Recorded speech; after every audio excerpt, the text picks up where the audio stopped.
যদি আল্লাহকে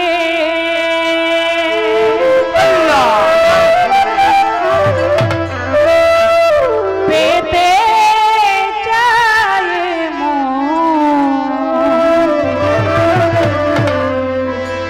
নবী প্রেমেতে ডুবে যাও। যদি আল্লাহকে পেতে চায় মন, যদি আল্লাহকে পেতে চায় মন, নবী প্রেমেতে ডুবে যাও। যদি আল্লাহকে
বেহেশতের নারীদের সর্দার, নারীদের মধ্যে শ্রেষ্ঠ নারী, সারা বিশ্বের মা জগৎ ফাতেমা, আমার মা মা ফাতেমা হয়। মা জননী যখন তাহার যাওয়ার সময় হয়, অনেক কথা, বেশি কথা বলা যাবে না, আমি অল্পতেই জবাব দিতে চাই। তার আগে দুই কথায় আমি বলতে চাই, আমার দয়ার নবীর ওফাতের পরে কত ঘটনা ওই সময় ঘটে গিয়েছিল। ক্ষমতার লোভে যারা আলীকে অস্বীকার করেছিল, এ কথা তারা জানেন। সেই বিদায় হজের ভাষণে গাদিরে কমে যেখানে নবী বললেন, আল্লাহ আমার মাওলা, আমি আলীর মাওলা, আর আমি যাদের মাওলা আলী তাদের মাওলা। আল্লাহ রাসূল বলেছিলেন। তো নবীর ওফাতের পরে সেই কথা সবাই ভুলে গেলেন, অস্বীকার করলেন।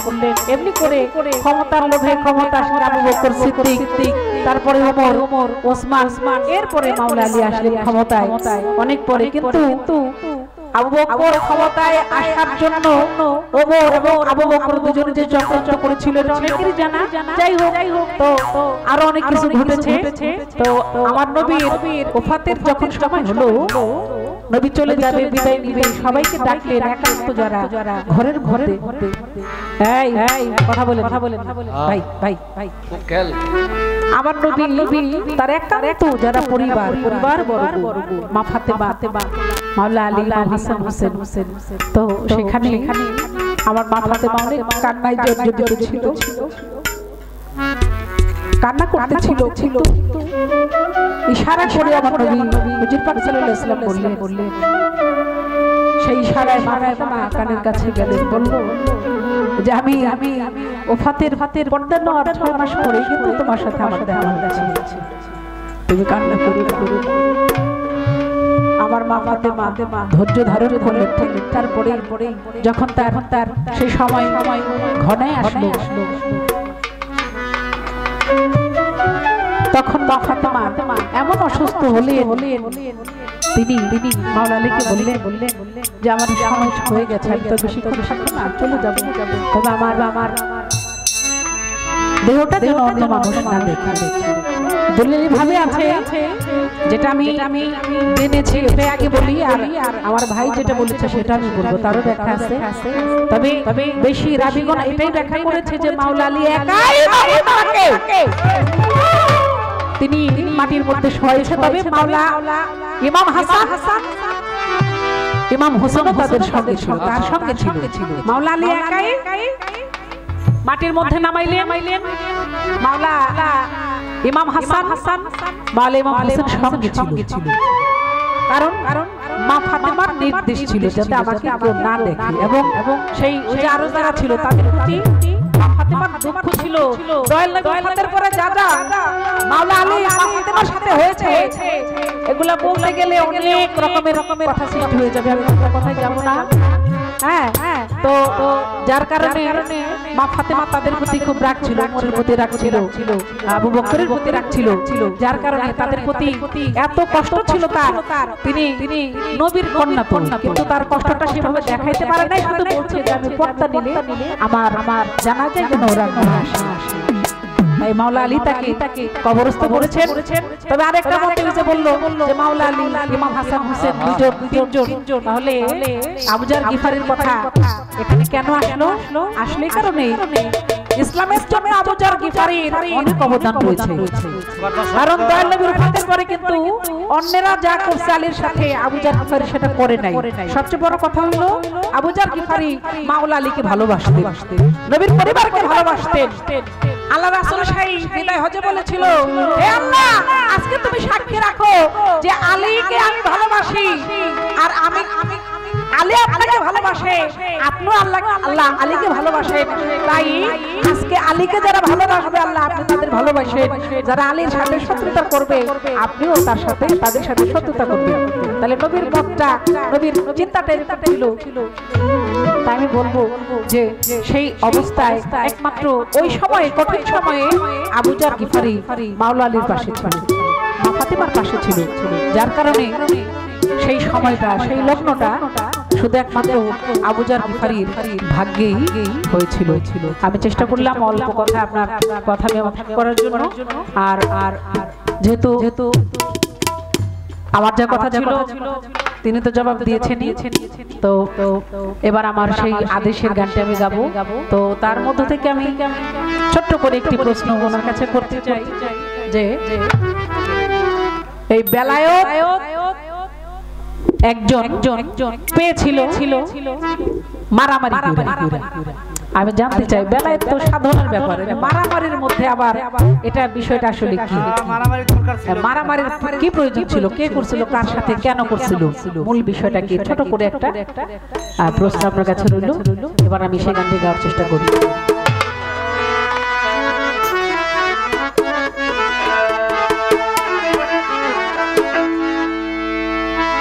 আজ আমার বান্ধব কেহ না,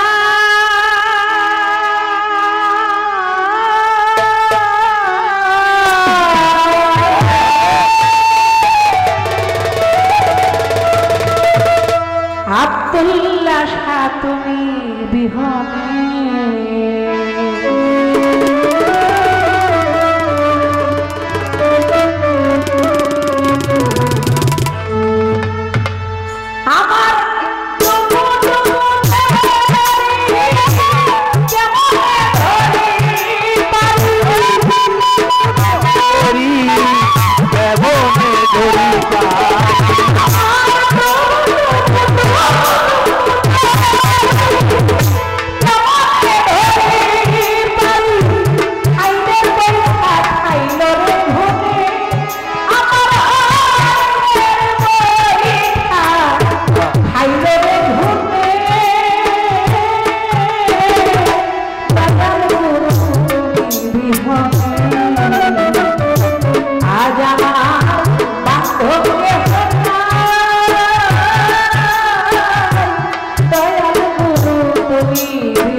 I'm